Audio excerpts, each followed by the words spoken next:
Hi, it's Maggie the Irish Gypsy here to bring you your March 2020 general readings. We're looking at the first half of March from the 1st through the 15th.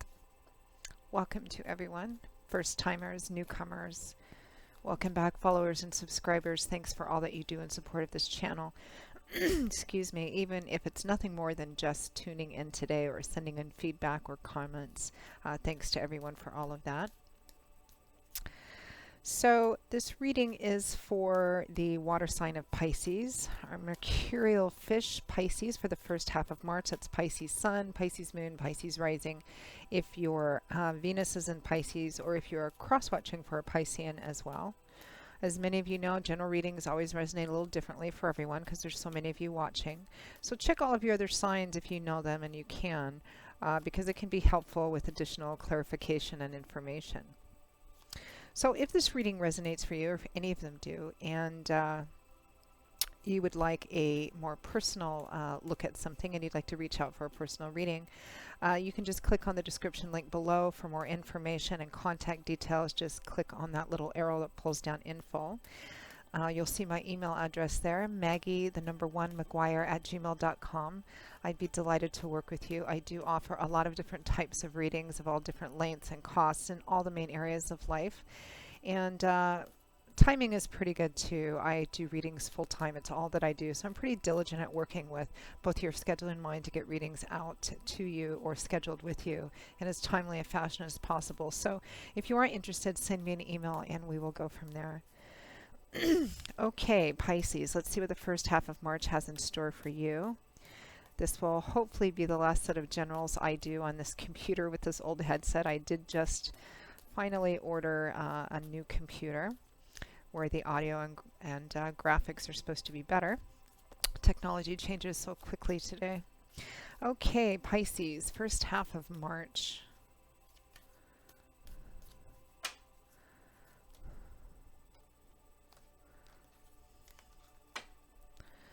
All right, Pisces, we begin with the Knight of Swords, followed by the King of Wands, the Nine of Wands, followed by the Seven of Wands. From the bottom of the deck, overall energy for the first half of March, Pisces, is the Nine of Swords. So your overall energy is a lot of stress and anxiety.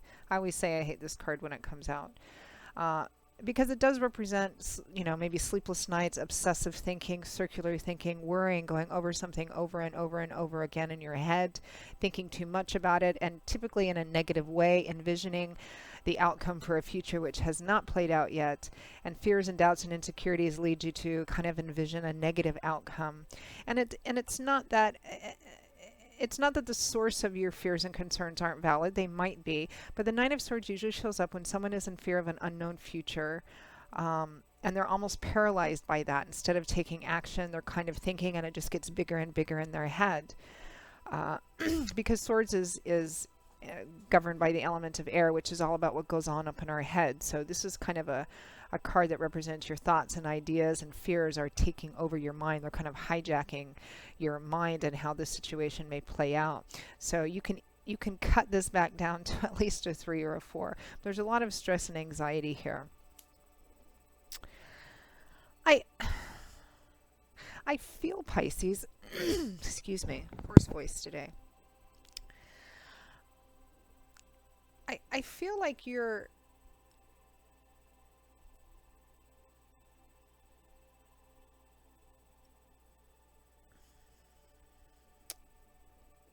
no, it's funny, I'm not seeing anything that indicates love here, but I feel like that might be at the heart of this, maybe.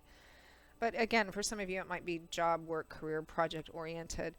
It looks like there's some news or information that you've gotten in, which may be a cause of some concern, or someone which has showed up again in your life, which is causing you some concern because of another person. It's interesting that I'm getting this message, and it's very specific, so it's this part of it may only be for a few of you out there. So we have the Knight of Swords and the King of Wands. Let me try and break this down in a way that doesn't sound as confusing as what I probably just said. So the Knight of Swords. Knights are action oriented. And they're known for going off and achieving their mission and quest and then running, going off again. So they often represent someone or something, an offer or opportunity, or someone bringing that in, that opportunity for change, and then kind of it quickly goes again.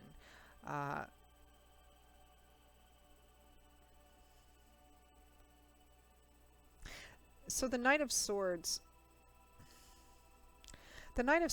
brings in news, information, research, the actual information about something. Knights usually represent something being delivered, accomplished. So the Knight of Swords is bringing in news, information, a message, clarity, truth. But what clarifies what the Knight of Swords is bringing, or some kind of opportunity for change, and I feel like this, and what, right, so this is sounding, I hope this isn't too confusing. So what the Knight of Swords is actually bringing is a person. Because what clarifies the Knight of Swords, what's being brought, what is this potential change? It relates to this King of Wands, and I'm feeling this as a specific person, not your energetic energy or what you're being asked to manifest, which is very aggressive, intentional, action-oriented, because Wands is governed by fire, very action-oriented, fiery. But it's an actual person. This King of Wands individual it's showing up as a king, but it's a general reading, so it could be female as well. There is somebody, and I feel like it's somebody who's been gone and they're coming back. And the news of this is causing you all of this Nine of Swords energy. And for those of you for whom this may resonate in the love or romance area of your life, I feel like there's concern about it for you. For female Pisceans that I'm reading for, this could be somebody returning back. I mean, it's retrograde time, and this often does happen for, the universe to give us an opportunity to either cut something or someone out of our life, or fix it once and for all, or, So for male Pisces, I feel this may be somebody coming back around that was involved with someone maybe you're interested in.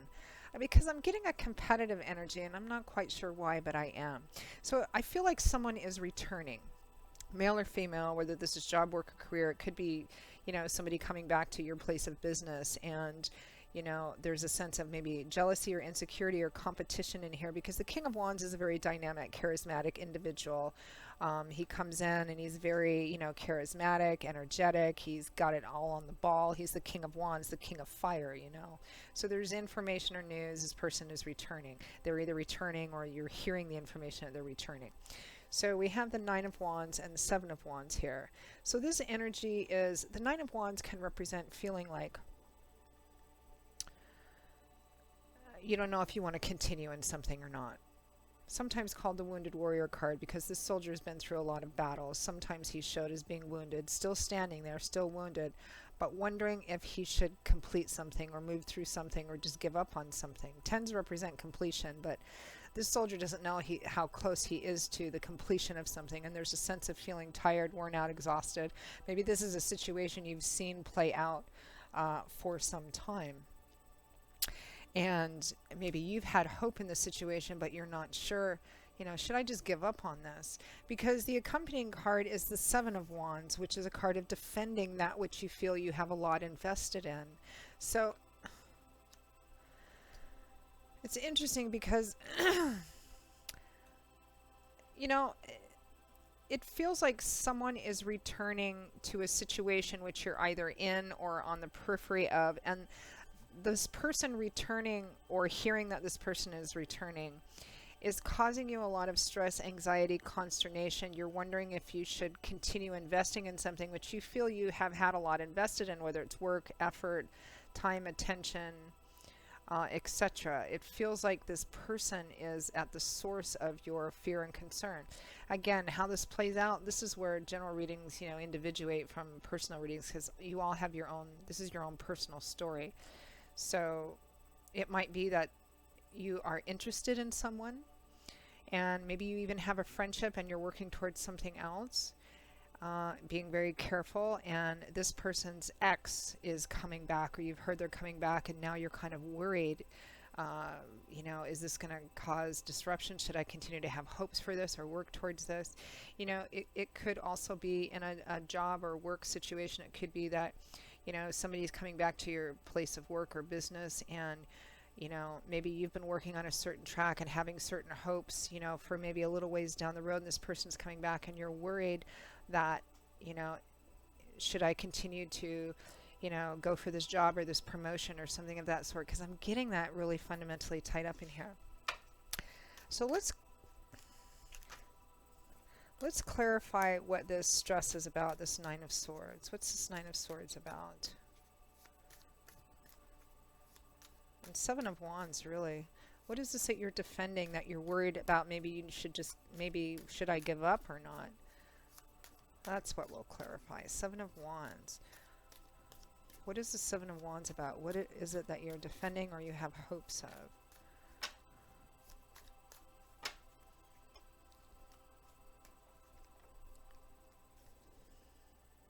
The Four of Wands. One of the traditional happy home cards, one of the wedding, marriage cards, celebratory energy, celebrating with friends and family, one of the marriage cards, because right behind it is the Hierophant, which is about convention, tradition, religion, corporations, the established path, the tried and true. I think for some of you, this may be more relationship oriented, that you're either in a relationship with someone, maybe it's new, or maybe it's someone that you know or that you've had a friendship with for quite some time, and you're actually working towards something else because you're defending basically a beautiful traditional dream, which it could mean marriage, taking something to the next level, which is leading to something conventional like marriage. I suppose in work and career this could be, you know, promotion or advancement, okay? And this is something you've been either working towards or really having this hope towards, this ultimate conventional dream.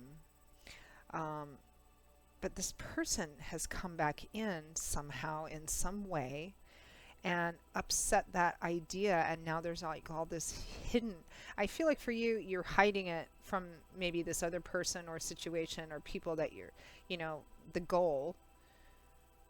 You're keeping it probably well hidden, but you're thinking about it a lot, and you're worried about this person, I think, who has shown up, or you're hearing they're showing up again.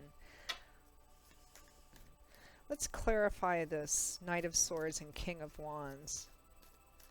It's interesting, I usually say I don't clarify too much in general readings because the more specific you get, the less general it is.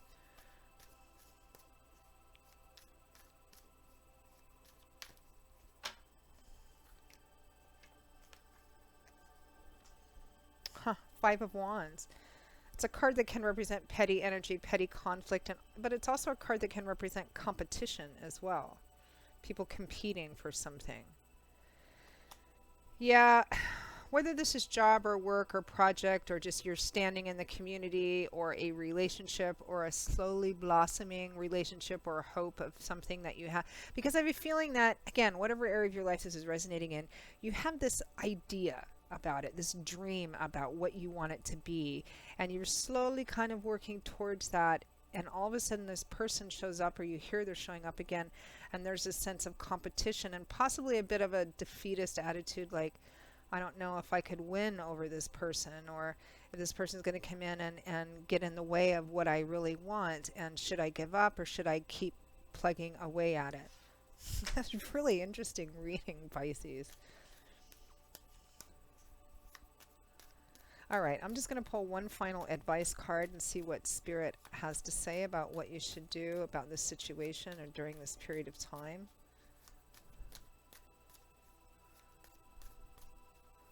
Course of action. Advice, if any course of action.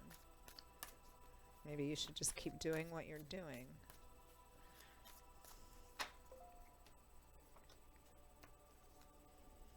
Oh, advice, Pisces. I think it's time to temper your water energy with more fire, because here's the Knight of Wands. The Knight of Wands is action oriented, because Wands is governed by the element of fire, the fastest moving, most spontaneous, creative energy. Very fast moving, very aggressive, assertive, fast forward. I don't mean go punch the guy out or the girl or whatever. I mean, the King of Wands could also be a queen for some of you. But the Knight of Wands, Knights are action oriented. They have a mission, a quest, something to accomplish. And the Knight of Wands is the fastest and the most assertive of all four of the Knights. And he rushes forward with a lot of intent and action towards what he wants, what his goal is. So, Pisces, it's pretty clear Spirit is saying, stay the path. You're actually probably closer than you think. If 10s are completion, you're at a 9 here, even though you can't see it because it's around the corner. This is clearly advice to go for what you want. Whatever situation this is, you're feeling maybe a bit defeatist or maybe a bit insecure, like you're competing with someone for something or someone. But Spirit's advice is to take the reins into your own hand, dampen down some of that water energy and pull in a lot more fire energy and be the Knight of Wands and just kind of go for it. So interesting reading, Pisces. Pretty for a Pisces especially. All right, Pisces, that is your reading for the first half of March. I hope it wasn't too confusing. I was getting some very interesting specific messages in the beginning, but I hope that it was helpful. If this reading resonated for you, if any of them do, again, and you'd like to reach out for a personal one-on-one reading, take a deeper look at something, just click on the description link below, click on the little arrow, and you'll see more info. You can email me directly at Maggie1McGuire@gmail.com. I would be delighted to work with you. I hope that be interesting to kind of see how this continues to play out for those of you for whom it does resonate. Feel free to comment. And I will see you all again in a couple of weeks for the March 2020 mid-month general readings. Until then, as always, I wish you much joy, love, and strength and courage during this time, Pisces. And I hope to see you back here again soon. Take care. Bye-bye.